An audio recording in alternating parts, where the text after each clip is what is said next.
Hi friends, ಎಲ್ರಿಗೂ ನಮಸ್ಕಾರ. Talk tech Kannada YouTube ಚಾನಲ್ಗೆ ಸ್ವಾಗತ, ಸುಸ್ವಾಗತ.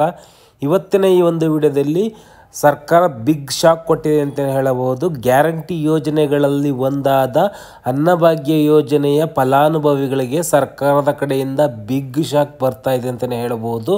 ಅದು ಏನು ಬಿಗ್ ಶಾಕು, ಏನೇನೆಲ್ಲ ಆಗುತ್ತೆ, ಅನ್ನಭಾಗ್ಯ ಯೋಜನೆ ಕ್ಯಾನ್ಸಲ್ ಆಗುತ್ತಾ ಅಥವಾ ಇದಕ್ಕೆ ಇರುತ್ತಾ ಅಂತ ಈ ವಿಡಿಯೋದಲ್ಲಿ ಕಂಪ್ಲೀಟಾಗಿ ತಿಳ್ಕೊಳ್ಳೋಣ. ಈ ವಿಡಿಯೋನ ಸ್ಟಾರ್ಟ್ ಮಾಡೋಕ್ಕಿಂತ ಮುಂಚೆ ನೀವಿನ್ನು ನಮ್ಮ ಚಾನಲ್ನ ಸಬ್ಸ್ಕ್ರೈಬ್ ಮಾಡ್ಕೊಂಡಿಲ್ಲ ಅಂದರೆ ಸಬ್ಸ್ಕ್ರೈಬ್ ಮಾಡ್ಕೊಳ್ಳಿ. ಪಕ್ಕದಲ್ಲಿರೋ ಬೆಲ್ ಬಟನ್ನ ಆಲ್ ಇಟ್ಕೊಳ್ಳಿ. ನಾವು ಯಾವುದೇ ಹೊಸ ವಿಡಿಯೋಸ್ ಬಿಟ್ಟರು ನಿಮಗೆ ನೋಟಿಫಿಕೇಷನ್ಸ್ ಮುಖಾಂತರನೇ ಬರುತ್ತೆ ಅಂತಲೇ ಹೇಳ್ಬಹುದು. ಬನ್ನಿ ವಿಡಿಯೋ ಸ್ಟಾರ್ಟ್ ಮಾಡೋಣ.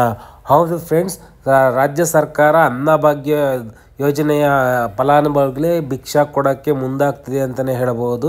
ಯಾಕೆಂತಂತಂದರೆ ಗ್ಯಾರಂಟಿ ಯೋಜನೆಗಳಲ್ಲಿ ಒಂದಾದ ಅನ್ನಭಾಗ್ಯ ಯೋಜನೆಯು ಕೂಡ ಅಕ್ಕಿ ಮೊದಲು 10 kg ಅಕ್ಕಿ ಕೊಡ್ತೀವಿ ಅಂತ ಹೇಳಿದರು. ಆದರೆ ಅಕ್ಕಿ ಬದಲಾಗಿ ಹಣವನ್ನು 1 kgಗೆ 34 ರೂಪಾಯಿ ಅಂತೆ 5 kg ಅಕ್ಕಿ ಕೊಟ್ಟು 5 kg ಅಕ್ಕಿಯ ಹಣವನ್ನು 170 ರೂಪಾಯಿ ಪ್ರತಿ ಸದಸ್ಯರಿಗೆ ನೀಡ್ತಾ ಇದ್ದರು. ಆದರೆ ಕೆಲ ತಿಂಗಳುಗಳಿಂದ 4 ತಿಂಗಳುಗಳಿಂದ ಅನ್ನಭಾಗ್ಯ ಯೋಜನೆ ಅಕ್ಕಿ ಹಣ ಕೊಡೋಕೆ ಬರ್ತಾ ಇಲ್ಲ. ಈಗ ರೇಷನ್ ಅಂಗಡಿಲಿ ಹೋಗಿ ರೇಷನ್ನ ಕೇಳಿದ್ರೆ ನಿಮಗೆ ಯಾವುದೇ ರೆಸ್ಪಾನ್ಸ್ ಕೂಡ ಸರಿಯಾಗಿ ಸಿಗ್ತಾ ಇಲ್ಲ ಅಂತಲೇ ಹೇಳಬಹುದು. ನಿಮಗೆ ಅಕ್ಕಿ ಬದಲು 5 kg ಅಕ್ಕಿ ಕೊಡ್ತಿದ್ರಲ್ವಾ, ಆ 5 kg ಅಕ್ಕಿಲು ನಿಮಗೆ 3 kg ಅಕ್ಕಿ 2 kg ರಾಗಿ ಕೊಡ್ತಾ ಇದ್ದಾರೆ ಅಂತ ದೂರು ಬರ್ತಾ ಇದ್ದಾವೆ.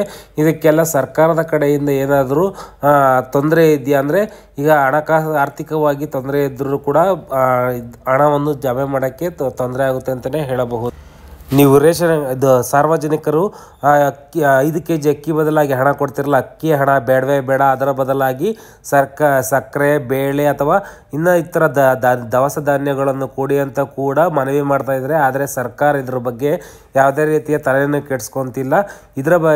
ನಿಮಗೆ ಎಷ್ಟು ತಿಂಗಳಿಂದ ಅಕ್ಕಿ ಹಣ ಬಂದಿಲ್ಲ ಅಥವಾ ಅಕ್ಕಿ ಹಣ ಅಕ್ಕಿ ಎಷ್ಟು kg ಕೊಡ್ತಿದ್ದೀರಿ ಅಂತ ನಿಮ್ಮ ಈ ವಿಡಿಯೋದಲ್ಲಿ ಕಮೆಂಟ್ ಮಾಡಿ ಅಂತ ಹೇಳ್ತಾ ಈ ವಿಡಿಯೋನ ಇಲ್ಲಿಗೆ ಮುಗಿಸ್ತಾ ಇದ್ದೀನಿ. ಈ ಒಂದು ಮಾಹಿತಿ ಇಷ್ಟ ಆಗಿದೆ ಅಂತ ಅನ್ಕೊತೀನಿ.